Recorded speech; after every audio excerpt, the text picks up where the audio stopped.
Como eu virei zumbi? Foi assim, ó. Pedrinhas de crack. Our most serious problem today is cocaine, and in particular, crack.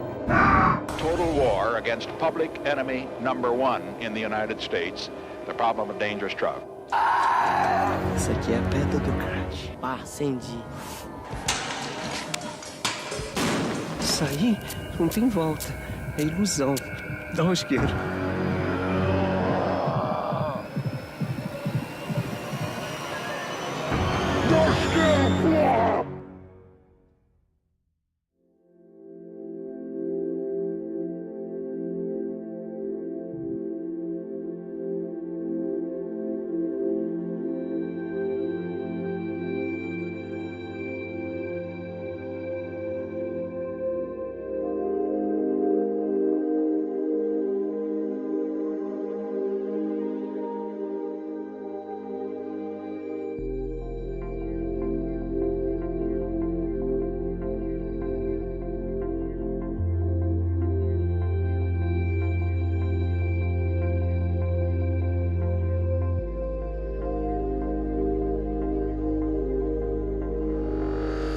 Então, a primeira vez foi um amigo, fazia 2 dias que ele tinha saído da casa de detenção e ele chegou na quadra e falou, aprendi a fazer um negócio interessante. Ainda a gente depois colocou o apelido dele de alquimista. Aí, o que é? Ele falou, vocês vão ver. Daí pegou uma cocaína, colocou na colher um pouquinho de bicarbonato e um pouquinho de água. E a gente tudo lá vidrado, olhando, o cara esquentando a colher com o isqueiro. Aí ele falou pro outro, segura o papel higiênico. Aí segurou, ele pingou.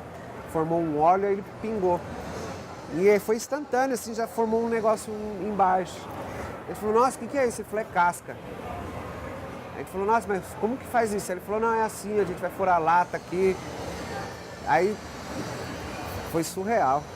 Aí a primeira vez foi algo surreal, não me esqueço até hoje. É impressionante. O crack é cocaína.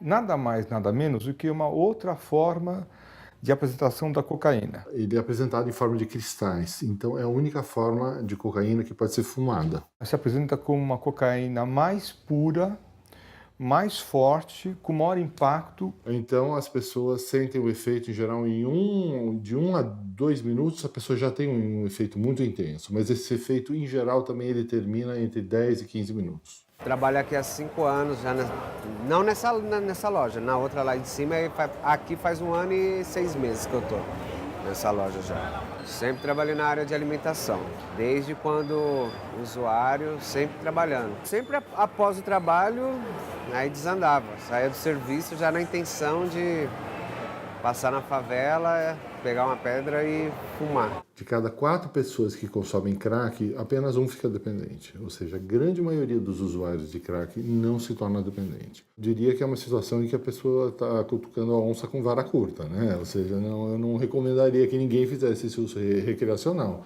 Mas que tem gente que consegue e tem. Eu sempre consegui ter essa doutrina assim de usar, mas no outro dia ter a responsabilidade de trabalho e trabalhar. Ou seja, uma pessoa que tem acesso a uma boa qualidade de vida, que ela tem um lugar onde morar, que ela tem um emprego, que ela tem uma escolaridade, acesso à informação, assim, uma pessoa, de uma certa forma, ela está mais protegida. O risco dela vir a se tornar dependente é menor do que uma pessoa que foi privada de tudo na vida. As chances de alguém se tornar dependente numa situação de tanta vulnerabilidade são muito maiores. E as chances de sair de um problema também relacionado ao uso de drogas são muito menores nessa população tão vulnerável. O crack é uma droga viciável? É. A cocaína é uma droga viciável? É. O álcool é uma droga viciável? É. Todo mundo é viciável? Não.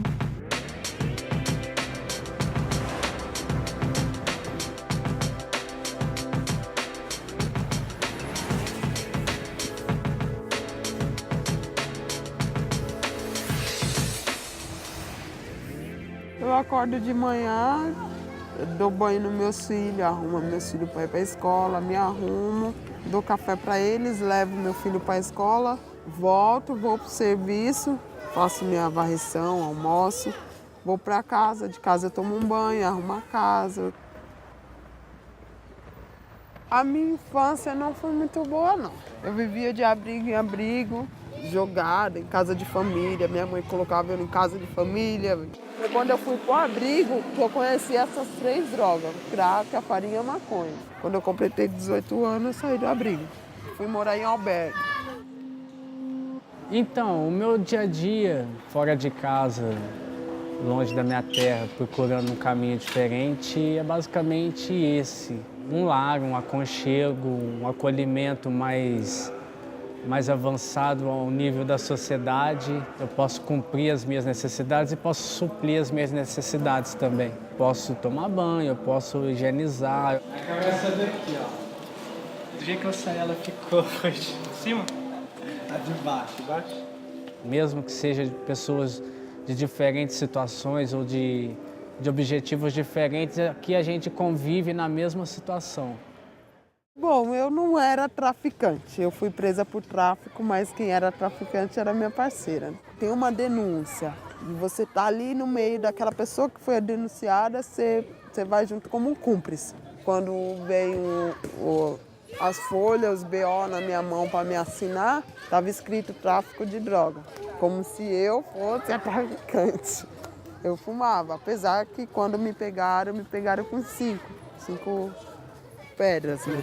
Então nós temos que tomar um cuidado muito grande de fazer essa separação no meio daquele que nós chamamos de fluxo, ou seja, reunião de pessoas consumindo crack. É muito difícil muitas vezes você dizer, olha, aquele é o traficante, aquele é o usuário. Alguns países, como Portugal, México, eles preveem uma quantidade, né, um critério quantitativo. Então, até 10 doses diárias, a pessoa é considerada usuário e, mais do que isso, ela pode ser considerada traficante. No Brasil, esse critério não existe, então abre-se espaço para uma larga margem de subjetividade. Isso é uma construção que se faz, porque é um garoto hoje que tem um emprego onde ele recebe um salário mínimo, R$ 740. Ele, no final de semana, resolve receber o salário na sexta-feira, passar na boca de fumo, na localidade onde ele mora, para comprar 5 trouxinhas ou 10 trouxinhas de maconha para uso próprio no final de semana. Uma operação policial feita naquele momento identifica aquela pessoa na boca de fumo com R$ 700 no bolso, que ele já gastou 40, e 5, 10 trouxinhas de maconha no outro bolso. Ele é traficante ou ele é usuário? Eu tenho certeza que ele vai ser autuado como traficante. E muitas das vezes uma pessoa que está com 200 gramas de maconha dentro do carro, ela consegue, evidentemente, provando que é um estudante, que trabalha, que ele tem aquilo para botar na sua casa para uso próprio. Vários já foram autuados como usuário. Então, é a construção que se faz no ambiente social que é cruel, né? Porque o usuário é sempre aquele que tem condição de provar que tem recursos para obter a droga. E aquele que não tem como provar que tem recursos para obter a droga acaba sendo identificado como traficante. Tipo no fluxo. Se eu passar com... como é seu nome? Rubens. Com o Rubens mais de 5 vezes, eu já sou alvo deles. Tipo, se eu descer toda hora, vai, volta, vai falar, poxa, aquela pessoa toda hora vai para lá e vem para cá, vai para lá e vem para cá, sempre com movimento. Então, para eles ali já é traficante. Para eles ali já é o chefão. São jovens, sexo masculino, entre 18 e 29 anos, afrodescendentes, com baixa escolaridade, sem antecedentes criminais, presos com pequenas quantidades de droga, normalmente presos em flagrante, na via pública, desarmados, sozinhos, sem um trabalho prévio de inteligência policial. Esse fenômeno já ocorreu nos Estados Unidos, que foi um mecanismo de exclusão social que servia sobretudo para finalidades de diferenciar uma camada, no caso dos Estados Unidos e também aqui, enfim, de perfil racial definido, populações em geral desempregadas ou vivendo nas condições da precariedade. We had gotten really good at associating that drug with poor black people. So in the media, we married this association so well. It was also during the Ronald Reagan presidency. Ronald Reagan really didn't care about poor people, especially not black people. And so if you don't really care about a population and you can tie some behavior to them that seems to be responsible for all the bad things that happen to them, that is brilliant.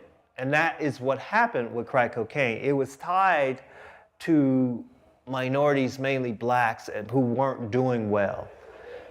And so as a result, it explained why they weren't doing well. And we told the public this over and over and over. It was brilliant, and the public believed it. They believed it so well that the people of Brazil have adopted that campaign in 2014, even though all the evidence tells them that it's a lie.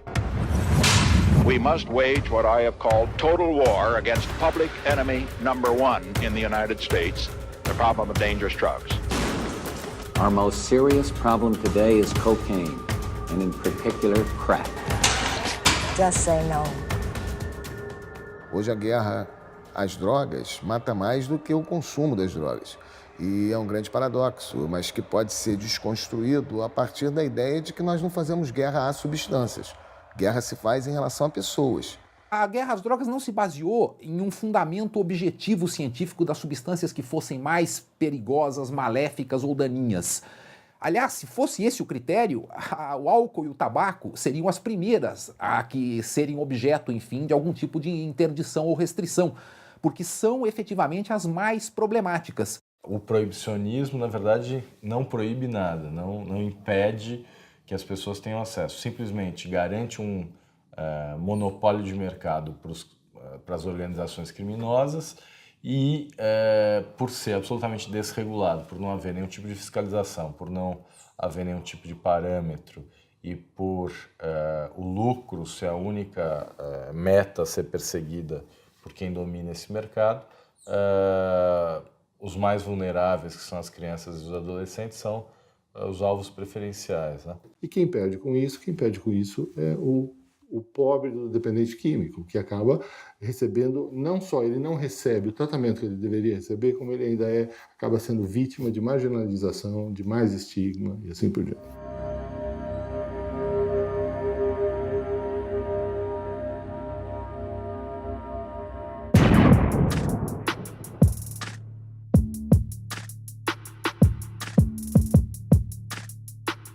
Essa produção discursiva que está presente nas campanhas de prevenção, que está presente no jornalismo, que está presente nos famigerados programas policiais, até que ponto essa produção discursiva ela não está produzindo um ambiente de autorização para a produção dessas mortes em série, para a produção da exclusão radical, para a produção da violação de direitos fundamentais? Como eu virei zumbi, foi assim, ó, pedrinhas de crack.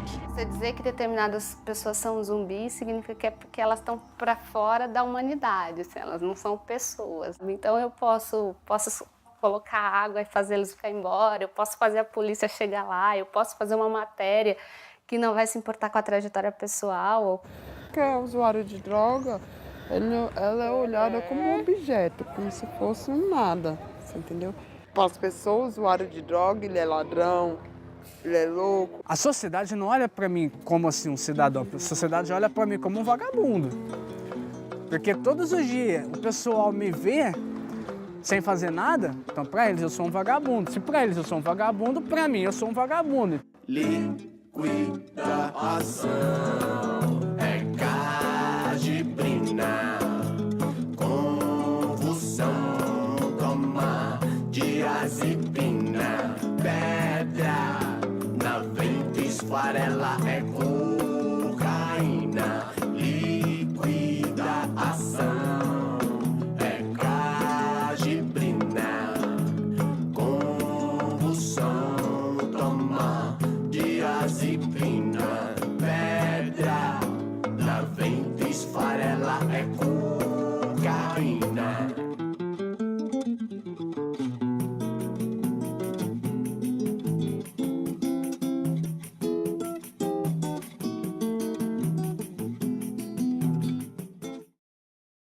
Aquilo que na lei da reforma psiquiátrica brasileira, né, a ideia da internação involuntária é apresentado como um dispositivo que a gente usa só em último caso e para pessoas com nome e sobrenome muito pontuais, a exceção da exceção, só para os casos onde esse sujeito ele representa risco de vida para si e para os outros, com acompanhamento de uma equipe de saúde. Ela se transforma numa política generalizada ou seja, aquilo que seria a exceção se torna uma política de exceção generalizada. A gente diria que de todos os dependentes químicos, menos de 5% teria indicação de uma internação. Internação voluntária. Uma internação involuntária, então, é menos de 1%. Se a gente parte do pressuposto que isso é uma coisa que deveria ser feita, a gente vai ter que começar também a internar as pessoas que estão comendo compulsivamente, contra a vontade delas, a internação compulsória, todas essas pessoas que estão lotando os bares e exagerando na quantidade de álcool consumida. Você quer parar de beber álcool? Você quer parar de beber álcool? Você quer aprender a beber álcool melhor? E você? E aí, redução de danos? Por que eu não posso falar isso pro crack? Por que o cara do crack tem que parar? Se você não para de beber. E se sua droga é muito pior. Nos últimos 20 anos tem crescido no mundo inteiro todos esses modelos baseados em estratégias de redução de danos. Eles são muito mais realistas. Na verdade, a gente sabe que um dependente químico se tornar totalmente abstinente, hoje em dia é quase uma utopia, né? Então, acho que uma das coisas que tem diferente entre o trabalho de redução de danos e algumas outras abordagens é a forma que a gente se coloca com o usuário, né? Então a gente tenta sempre buscar uma forma bastante horizontal, né? Então a gente reconhece o tempo e reconhece o usuário ali com a sua cultura e com a sua forma de uso e tenta entender e compreender aquilo e tentar auxiliar da forma que for possível, né, naquele momento. A redução de danos é um começo de consciência que leva ao final de dizer: você se cuida. Você se cuida.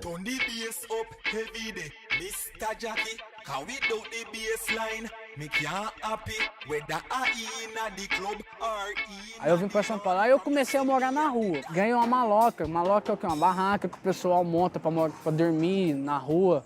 E o pessoal que tava nesse mesmo ambiente que eu usava. Todos os dias roubava, fazia de tudo pra ter a droguinha deles. O objetivo não era a droga, o objetivo era eles viver a vida deles, mas a droga era o companheiro deles. Aí os caras apareciam na minha maloca e falavam pra mim: aí, dá pra gente vir aí usar? Eu ainda não usava, mas eu cedia a maloca pros caras. Aí, nesse decorrer desse tempo, aí eu comecei a pensar, eu falei: bom, se os caras tá vindo aqui no meio da meia-noite, não deixa eu dormir, os caras querem usar o bagulho aqui, então eu vou usar junto com os caras. O que me fez ir o mundo das drogas, para mim, foi conflito em família, né? Eu perdi ali, para mim ali, eu perdi o carinho de mãe, já não tinha mais meu pai, né? Então, para mim, aquele fato, para mim, minha mãe ter me colocado no abrigo e ter ficado com meus 3 irmãos, para mim ali já foi um motivo de eu largar a minha vida, minha adolescência para trás e me jogar no mundão, né? Me joguei no mundão sem eira, sem beira. Falava: poxa, por que ela ficou com os 3 e eu não? O que eles têm que eu não tenho? Ela me ajuda na minha solidão. Tipo, mesmo eu estando aqui com vocês agora, conversando, trocando essa ideia, ou mesmo que a gente se encontre alguma vez ou outra na rua, ou em algum outro evento, eu vou ser assim tão comunicativo. Se você me ver em algum outro evento, eu vou estar solitário. O que está acontecendo com uma pessoa que está usando droga compulsivamente, né? Cada um merece uma análise, né?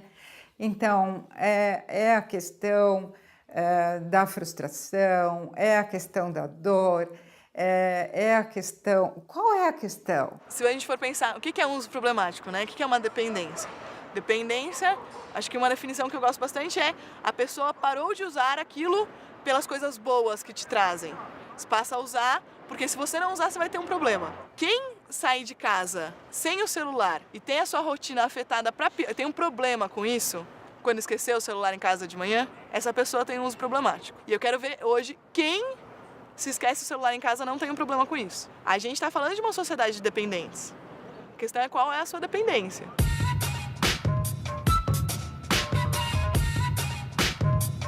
Os consumidores problemáticos, eu acho que eles fazem parte de uma dinâmica que é de toda a sociedade, que é a dinâmica do hiperconsumo. E não ocorre apenas com drogas, como eu mencionei, ocorre com alimentos, ocorre com uma série de práticas que podem ser excessivas e que, portanto, podem trazer, enfim, uma série de malefícios. Essa compulsividade é intrínseca ao próprio sistema mercantil, que, através da publicidade, tem como objetivo maior viciar as pessoas em marcas, viciar as pessoas em consumos supérfluos, viciar as pessoas para que elas, enfim, deem cada vez mais lucro para o próprio sistema mercantil. Por mais que a sociedade do consumo te incentive compra, você vai comprar no máximo uma TV por ano, entendeu? As drogas, elas são muito potentes por causa disso, elas são as mercadorias mais interessantes que existem no mundo. Não tem limite. Quantas pedras você vai fumar num dia, não tem limite. Consumir, hoje é centro do universo, retroceder, retrocesso, aniquila a população. É social, política, é racial, racional. O Estado investe em consumo, corpo embrulhado em jornal. Consumir, hoje é centro do universo, retroceder, retrocesso, aniquila os meninos bom. É social, política, é racial, racional. O Estado investe no crime, corpo embrulhado em jornal. Consumir. Se eu quiser comprar maconha ou cocaína numa cidade como São Paulo, eu posso ligar para um número, em 15, 20 minutos tem um motoboy entregando, fazendo delivery dessas drogas na minha porta. Isso é liberação, a droga está liberada. Já está liberado. A regulação seria colocar regras. Né? Ao contrário do que se imagina que a proibição coloca regras, não.